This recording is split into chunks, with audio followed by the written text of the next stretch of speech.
3rd of January 2020, an American MQ-9 Reaper drone is heading towards Baghdad International Airport. The target is the man who, for nearly 30 years, has shaped wars without directly fighting them, brought superpowers to their knees, created militias, and turned Iran's influence into a crescent stretching from Tehran to Beirut. His name, Qasem Soleimani. It was an extremely secret mission known only to the highest-ranking officials in the US government, and Trump was watching it unfold live. After years of tracking his every move, they finally found America's most wanted general. The operation consisted of 5 critical stages. The first objective was to secretly track Soleimani. Next, all contact points were verified. In the 3rd stage, flight information was obtained. In the 4th stage, special forces infiltrated the area. However, the final stage would unfold much faster than anyone could have predicted. As a bonus, Iran would exact its revenge in a way no one could have imagined. At the CIA headquarters in Virginia, there was a unit specifically tasked with finding Soleimani, and almost all leads had completely dried up at this point. So why did they want to kill Soleimani? On the 27th of December 2019, an attack on the K-1 base in Iraq killed an American contractor and wounded 3 soldiers. The US responded swiftly to these events, and on December 29, a US airstrike targeting Kataib Hezbollah hit 5 targets, killing 25 people. 2 days after this retaliation, on New Year's Eve, armed militias destroyed the reception area of the US Embassy in Baghdad. After all the events that took place 4 days later, Trump responded by sharing a post from his X account. In this tweet, Trump explicitly threatened Iran, saying, "We have responded strongly and will always do so." Iran, however, did not believe that Washington would target Soleimani directly this time. This was because both the George Bush and Barack Obama administrations had considered this option but backed away, deeming it too risky. Assassinating Iran's most powerful commander could have triggered a major war in the region. But when Trump reached the same point, he thought differently. In 2017, during the intensification of anti-ISIS operations in Iraq and Syria, it was known that Soleimani was active in these regions, alongside Iranian-backed militias. And as the leader of the Quds Force, he was challenging American interests in both Syria and Iraq. American intelligence agencies suspected he was in a strategic area near Deir ez-Zor in eastern Syria. However, when all these operations were completed, Soleimani managed to escape without being targeted. When the attacks ended, a few people were captured, and only a few militia commanders were neutralized. Trump was quite angry about these events, and the US's most secretive operational units began preparations for a mission to eliminate Iran's most dangerous man. The CIA suggested doing this indirectly, through bombings or covert attacks that would leave the perpetrator unknown. But that would take time, and Trump was quite impatient, because this was not just an intelligence matter, it was a warning to the world. And Trump therefore wanted an assassination that would have an immediate impact, one that would humiliate Iran in front of the whole world. That's why he bypassed the CIA and handed the task directly to the Pentagon's Special Operations Unit. Trump stated in his remarks, "The United States has the best military by far anywhere in the world. We have best intelligence in the world. If Americans anywhere are threatened, we have all of those targets already fully identified. And I am ready and prepared to take whatever action is necessary." And that in particular refers to Iran. By saying this, Trump actually made his purpose clear.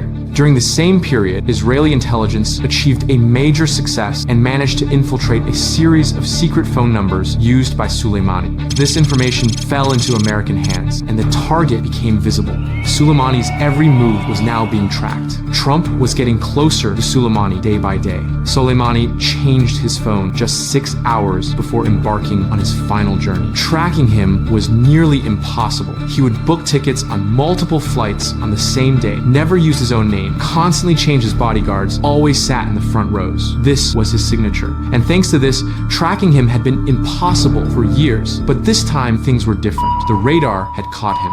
On the night of December 31, Soleimani flew from Damascus to Beirut under a false name. The Pentagon Special Operations Unit was tracking his every move, and every second of the operation was being broadcast live to the Situation Room in Washington. There, he secretly met with Hezbollah leader Nasrallah, but a great danger awaited him, and there was no turning back.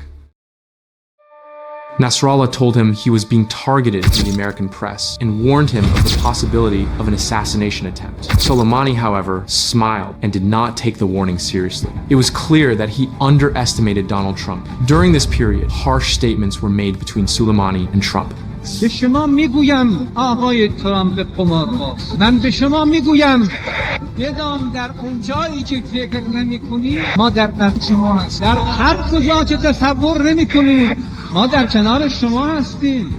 Both sides were indirectly threatening each other. The tension was increasing day by day. The CIA and Mossad were aware of this meeting. Soleimani's Damascus, Beirut, Baghdad route was now fully under surveillance. Israel gained access to other secret phone numbers used by Soleimani, and this information fell back into American hands. Trump had already authorized the assassination, but he was waiting for the right moment to pull the trigger. For the US administration, this operation was not just an attack, but a strategic card to be played in the election campaign. Because Soleimani was a very big threat to America. For over 30 years, Soleimani had managed all of Iran's foreign operations in the region. He was seen as a hero by his allies and a deadly criminal by his enemies. The militias, supported by Soleimani, were held responsible for the deaths of more than 600 American soldiers during the Iraq War. And Donald Trump also stated in his remarks that to terrorists who harm or intend to harm any American, we will find you, we will eliminate you. We will always protect our diplomats, service members, all Americans, and our allies. After these statements, the day that would change history had arrived. On the 3rd of January 2020, a Chamwings Airlines passenger plane carrying Qasem Soleimani was preparing for takeoff from Damascus. An informant at the airport noticed that Soleimani was on board. This information was quickly relayed to Washington. The target was now clear.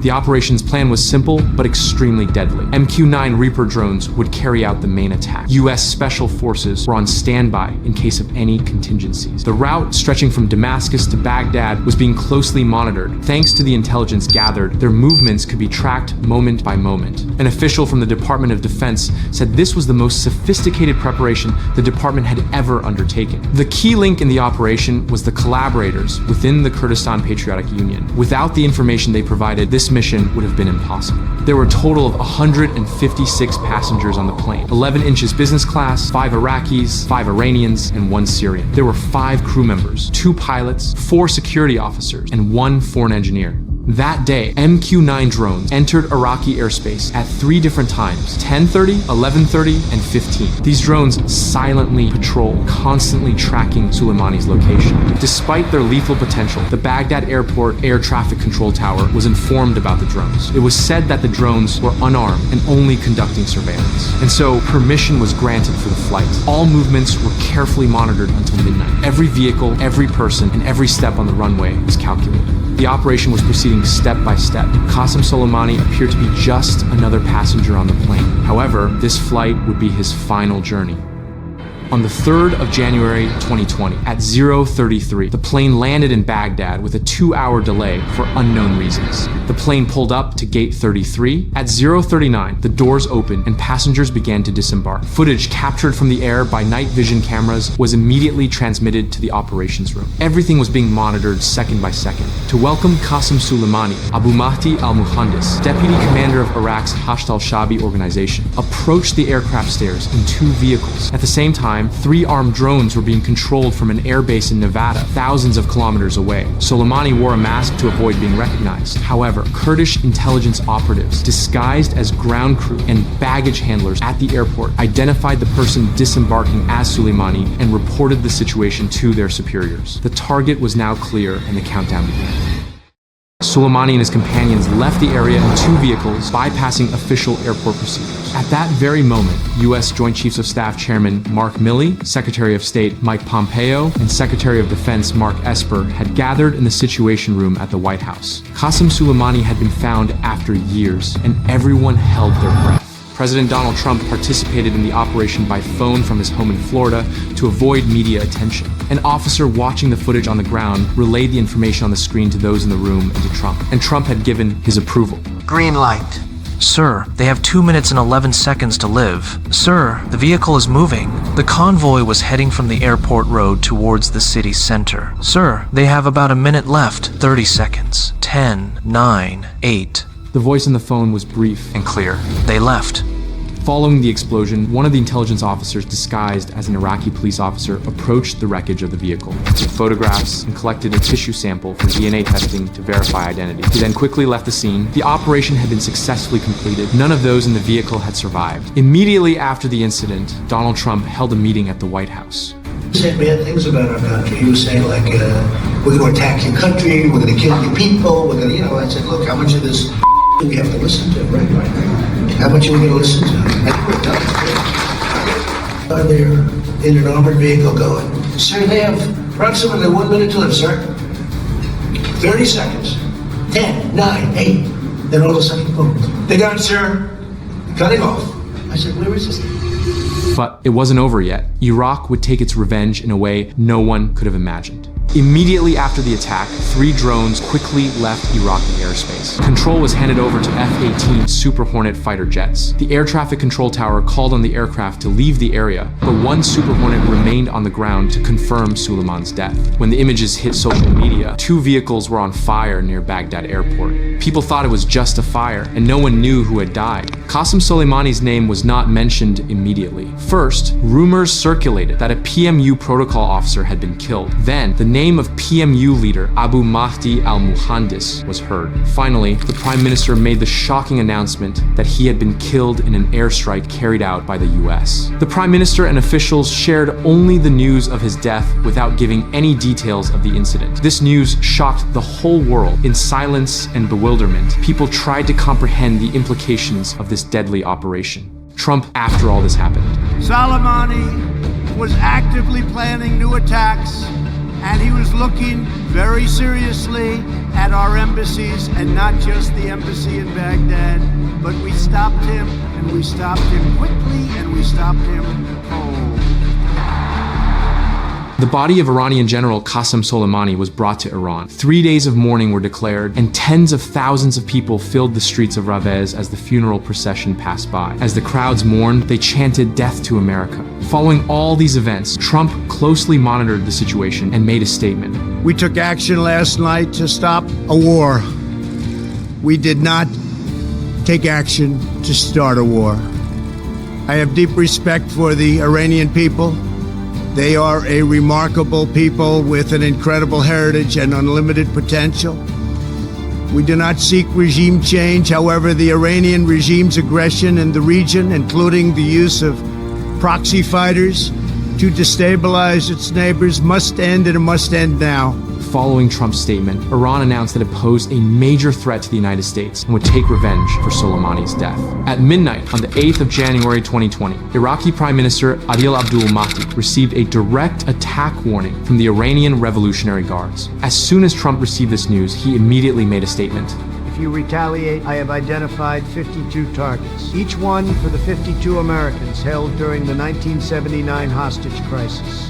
He warned Iran by saying these words, but Iran had no intention of stopping. The target was Al-Assad Air Base, home to approximately 2,000 American troops. This would be the largest direct attack on US bases by a state since 1979. The Pentagon began evacuating personnel after issuing warnings. By 1, most soldiers had been moved to a secure area. Iran's Islamic Revolutionary Guard Corps fired more than 12 ballistic missiles at Al-Assad and Harbari bases. These missiles could carry 761,200 kilograms warheads, take off and reach the edge of or beyond the Earth's atmosphere, and then return to the target. The warheads separated after passing halfway through the missile and descended toward the target. At 1:34, the first missile hit its target, causing serious damage to 6 maintenance facilities. The explosions continued until 4 a.m. However, thanks to the early warning system, no American soldiers lost their lives. Trump announced the situation on social media, saying everything was fine, and then made the following statement.